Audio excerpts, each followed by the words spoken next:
when it crosses the Philippines. So that's one of the highlights in our history.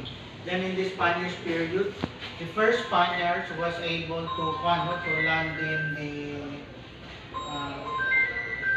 gato lang ha. Hello.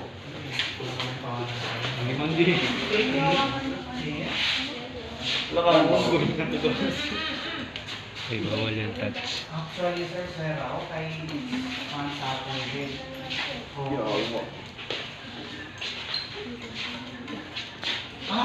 Kosas kay LBC? Pwede to man-deliver ya ara. Ayos ka muna dyan. Oo, kabar pa kayo unato para sa ako natin. Mag-guard lang today ha. Alyan na mismo alyan sa inyo ha. Okay, thank you.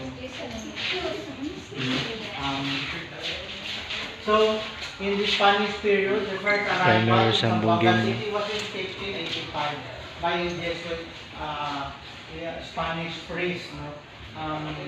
1585 pa siya, which is now known as Recodo. And then later, they went back to Manila, to Cebu, and came back because the priest wanted to continue the missionary work. So they came back in 1635 around April.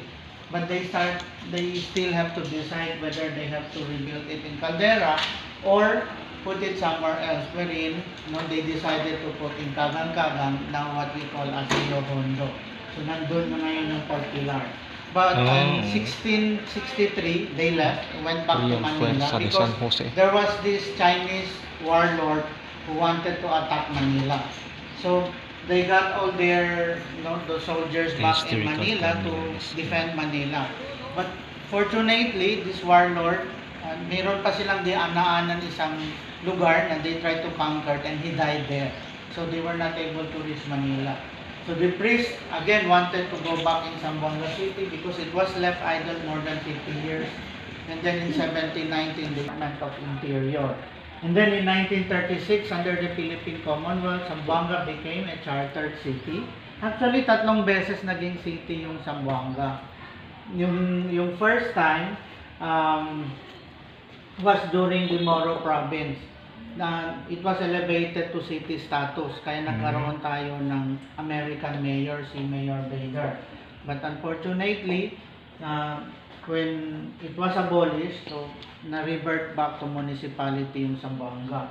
And then in 1936, under the Philippine Commonwealth, it was declared as a chartered city. But in 1942, when it became under the Japanese control, so it was reverted back to municipality